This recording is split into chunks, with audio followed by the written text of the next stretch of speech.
Super fights. They're usually the biggest and the best fights that the UFC can put on, usually involving two megastars, but we've lost a lot of super fights during our time in the UFC. So we're going to be going over some UFC super fights that have never materialized. Starting off in 2025, Jon Jones versus Tom Aspen, obviously the most recent super fight that we missed out on. It all happened when Aspinall got injured against Curtis Blades in the book Jones versus Cyril Gane, and at the time, Cyril Gane was the rightful contender. Aspinall wasn't even in the top 5. So we see Jones versus Cyril Gane, Jon Jones submits him, and then we see Aspinall's return against Marcin Tybura. He starches Marcin Tybura in the first round, and then we see Jones versus Stipe, which at the time wasn't that bad until Jon Jones gets injured, and then we end up seeing Pavlovich versus Aspinall for the interim belt. Now, they were both killing it at the time. They were both the two best heavyweight contenders. Aspinall goes out there, starches Sergey Pavlovich, and becomes the interim champion. And at that moment, Jon Jones versus Stipe should have been off the table, and it should have been Jon Jones versus Tom Aspinall. And then we end up seeing Aspinall defend his interim belt against Curtis Blades, the only guy that he's lost to technically in the UFC. And as expected, he goes out there, starches Curtis Blades in less than a minute, and defends his interim belt. And then we still see Jones versus Stipe for the belt at UFC 309. Now, even at the press conference, nobody wanted to see this. In the comment section, nobody wanted to see Jones versus Stipe. And unsurprisingly, Jon Jones goes out there and beats a 42-year-old Stipe Miocic to defend the heavyweight belt. And then Jon Jones versus Tom Aspinall from there would have been the biggest fight you can make. You've got the greatest versus the best, a guy who's technically never lost versus the biggest test in his entire career. If anybody was going to finish Jon Jones, it would have been Tom Aspinall. If anyone was going to finish Tom Aspinall, it would have been Jon Jones. Jon Jones versus Tom Aspinall, I still think would have been one of the biggest fights in UFC history. It would have been by far the biggest test of Jon Jones' career, arguably the biggest fight in heavyweight history in the entirety of the UFC. It was the most demanded fight of the year, and then we see in the press conference of UFC Baku, Dana White announces the retirement of Jon Jones. As expectedly, he gives up his belt. Now, the main reason why it never happened, the simple answer is Jones is a duck. The long answer is Jones is a duck. I mean, Jones was looking for anyone when he booked Tom Aspinall, who's called out Alex Pereira, Jamal Hill, Derek Lewis,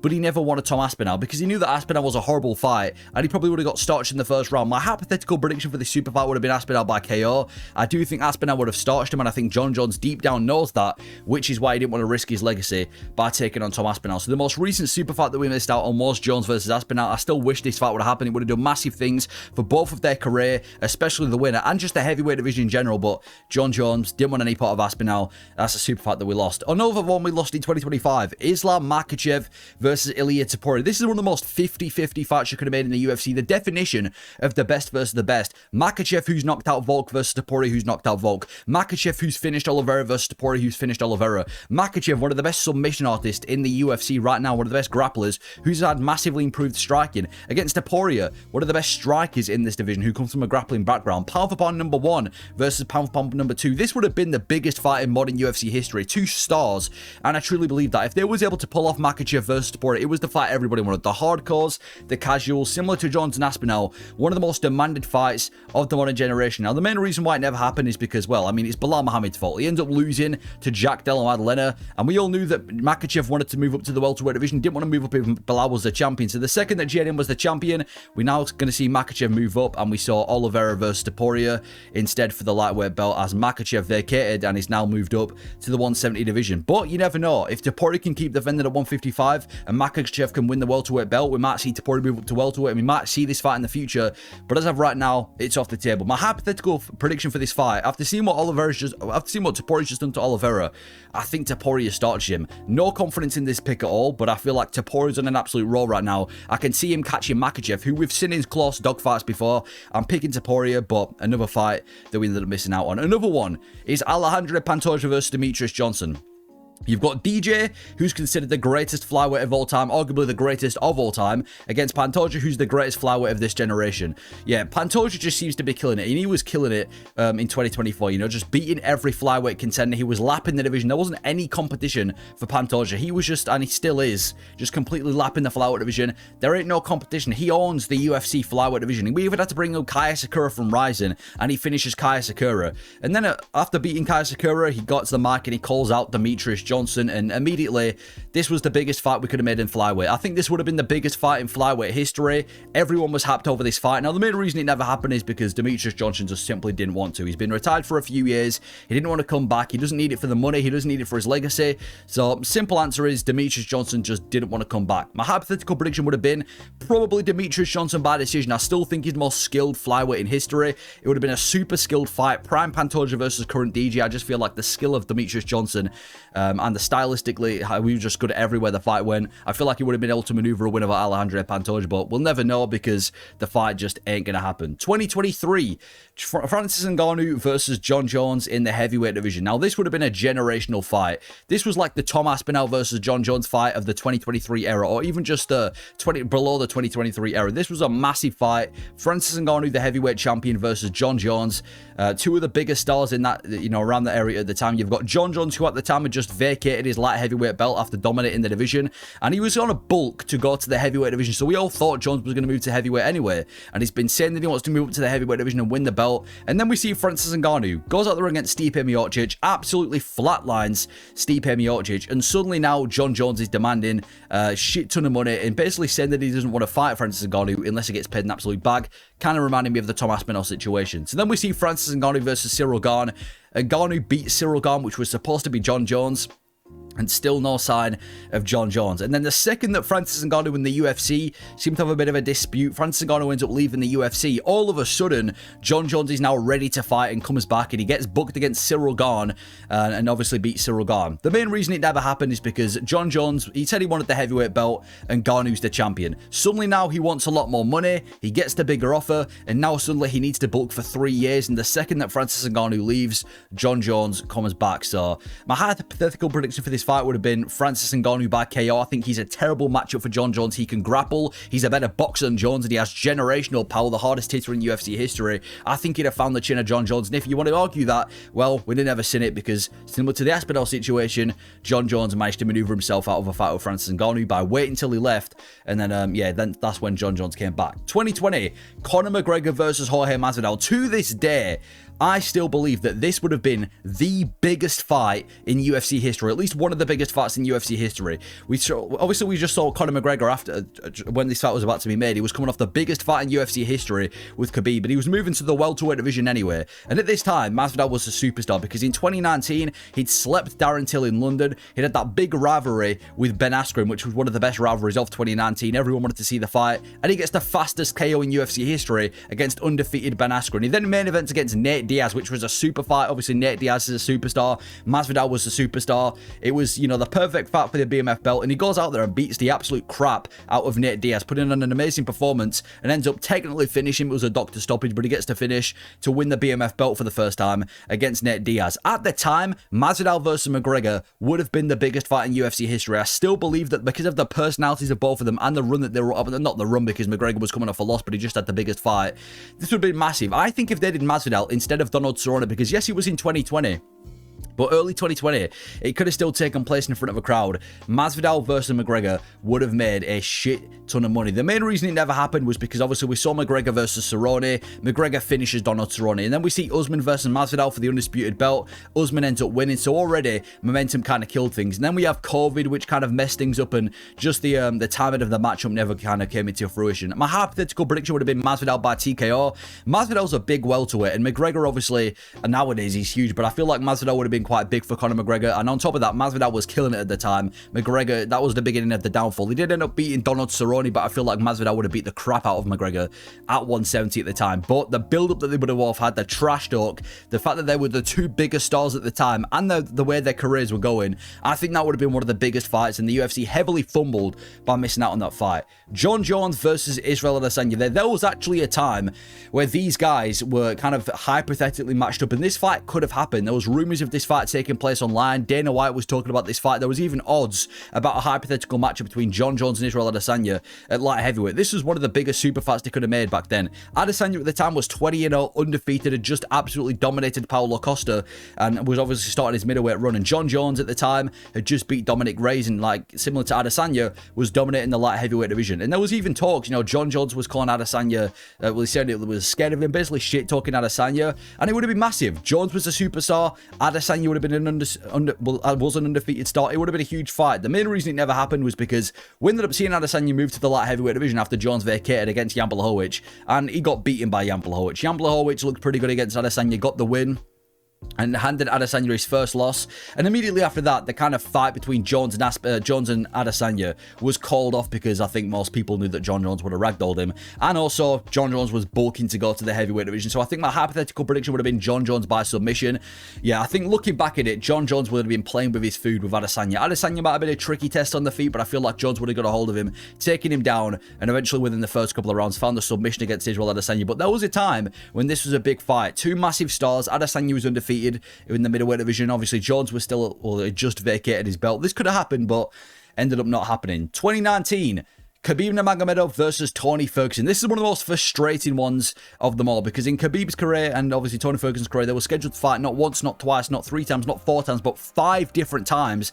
And it was just simply one of those cursed matchups that never came into fruition. You had Khabib Nurmagomedov, the immovable force, dominating everybody in the lightweight division, known to be, and probably still is, one of the most dominant wrestlers we've ever seen in UFC history, against Tony Ferguson, the immovable force. 12-fight winning streak, really good off his back, probably the best submission artist that Khabib would have faced out of all the fighters, and just found a way to win every fight. Weird as fuck, cannot describe his style, but he found a way to win, and him against Khabib would have been a massive fight.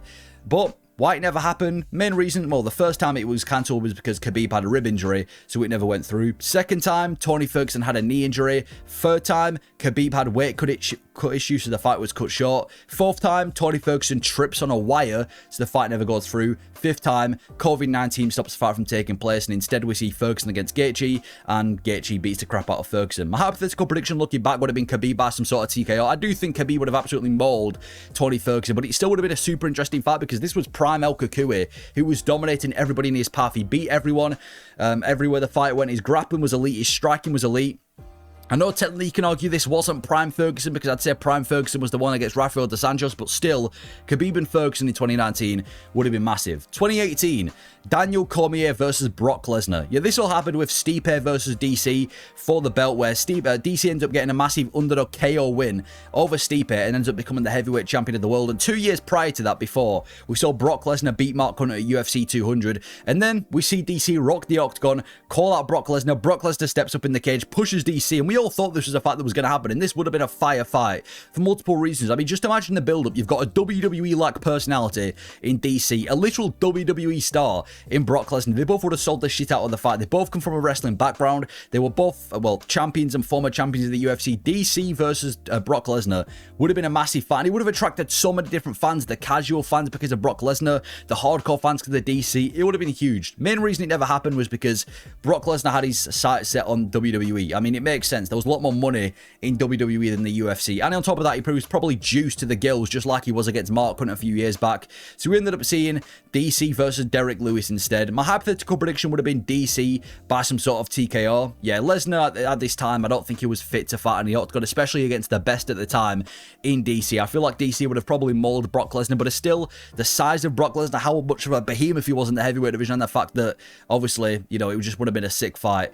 Would have been good to see. I still feel like the build-up would have been one of the biggest in UFC history, but another fight that we thought was going to happen that never went through. 2015, Jon Jones versus Anthony Johnson. At the time, Jon Jones was on a winning streak in the light heavyweight division, in the middle of his light heavyweight reign, and he'd just come off a win over DC for the first time. And at this time, Rumble Johnson was terrifying. He was on a winning streak in the UFC, and he was known to be the most dangerous dude. He had God-given power, and he's still to this day arguably the hardest hitter in UFC history, the CEO of the touch of death, and he could have been the guy to sleep Jon Jones. He wouldn't have outdone Jon Jones, he wouldn't have out-techniqued him, but he could have been the guy to sleep him. And I know a lot of people like to say, oh, if DC could have mauled Rumble Johnson, then Jon Jones can do. You can't use MMA math. We saw it when Dillashaw beat Garbrandt, we saw it when Cruz beat Dillashaw, we saw it when Garbrandt beat Cruz. You cannot use MMA math. And even if you look at the odds coming into this fight on Tapology, it wasn't that big of a difference. You know, 38% of people thought that Johnson was going to slump Jon Jones out cold, and it was originally booked. We thought we were going to see the fight, and it would have been interesting to see how Jon Jones would have dealt with a guy who hits as hard as Rumble Johnson. But the main reason it never happened was because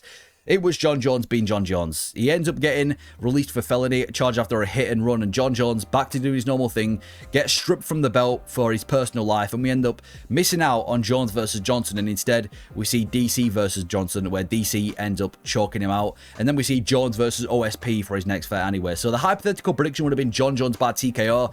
Yet the gas tank of Rumble Johnson, I don't think would have made it past the first or the second round. I think as long as Jon Jones can survive early on, and considering he's fought many hard hitters before, I think he'll be able to do that. I see Jon Jones breaking Rumble Johnson in the later rounds and getting the finish, but just because of how dangerous Rumble Johnson was and how powerful he was, I feel like this would be one of those fights that, again, I just wish we ended up seeing it, but Jones, like always, ends up fumbling a super fight and ends up missing this fight. 2012, Anderson Silva versus GSP. This might have actually been the biggest fight in UFC history, at least prior to Khabib versus Conor McGregor, because if you look at the list of the all-time GOATs, everyone has to have GSP and Anderson Silva somewhere on their GOAT list, and it's the only fight between two GOATs. You've got a dominant GOAT at the time in Anderson Silva, who was on a huge winning streak. You've got a dominant GOAT in the time in GSP, who's on a huge winning streak, both defending their belt. This would have been a massive matchup, GSP versus Silva. One of those kind of fantasy fights that we almost ended up seeing, and it was genuinely 50-50. I could have seen Anderson Silva sniping GSP with his striking. I could have seen GSP able to grind out Anderson Silva and get the win over a decision. And you'll ask a lot of people who would have won this fight. It's kind of 50-50 with the responses. Some people think GSP, some people think Anderson Silva. There's no answer to this fight. It is another one of these 50-50 fights between two legends of the game that we never ended up seeing. The main reason this never happened was because GSP simply didn't want to move up to the middleweight division unless he was to do it permanently, and we ended up seeing 2013. This was kind of the year where this fight went out of hand. We ended up seeing GSP kind of take a break after the Johnny Hendricks fight, and then we ended up seeing Weidman go out there and KO Silva, which was the beginning of the end for Anderson Silva. But yeah, this fight would have been massive, and I just wish we ended up seeing this fight around 2012. My hypothetical prediction would have been Silva by decision. It really depends on how we would see how we were to see GSP move up in the middleweight division. We kind of saw towards the end of his career he started to struggle against the likes of Johnny Hendricks, and I think Anderson Silva in his prime, how good he looked, I think would have got the decision win over GSP, but again, there's not really much confidence in that pick because of how close this fight would have been. But this would have been a super fight. Again, even nowadays, this fight is one of those like fantasy fights of the UFC that I think everyone wished they saw. Anyway, 2011,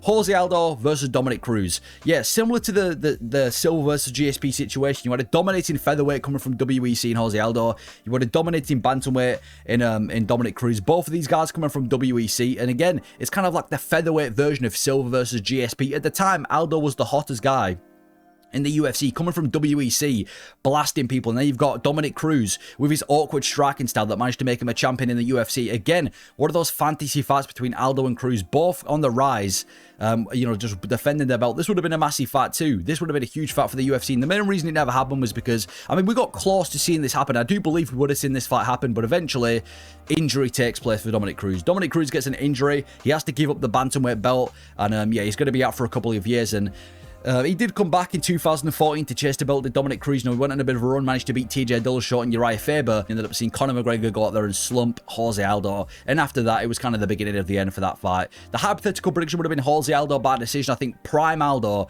is one of the best featherweights of all time. I understand you can argue that the modern featherweights would have been able to beat him, and I agree. But Dominic Cruz moving up a division, I don't think he'd have favoured too well against prime Aldo. But again, another super fight that we missed out on. 2010. Brock Lesnar versus Fedor Emelianenko. This would have been the biggest heavyweight in UFC history, with Brock Lesnar versus the greatest heavyweight in MMA history in Fedor Emelianenko. Brock Lesnar at the time was on a winning streak in the UFC and just become the champion after beating Shane Carwin. And with Fedor Emelianenko, who at this time was just coming off his, 9-year undefeated run in different organizations. Brock Lesnar versus Fedor Emelianenko, I think, would have been a massive fight, especially at the time. I mean, any fight that involves Brock Lesnar is going to be big, but when you involve him against the greatest heavyweight in MMA history in Fedor, it was always going to be massive. And it was so close to happening as well. What Dana offered to Fedor was a multi-fight UFC contract, immediate title shot against Brock Lesnar, and a big paycheck. But the main reason it never happened was Fedor Emelianenko. Him and the UFC never really saw eye to eye. He was in M1 Global, and they kind of considered maybe co-promoting with the UFC, but the UFC being the UFC, they would have never co-promoted, so we never saw this fight. And anyway, we ended up seeing Fabricio Verdum submit Fedor.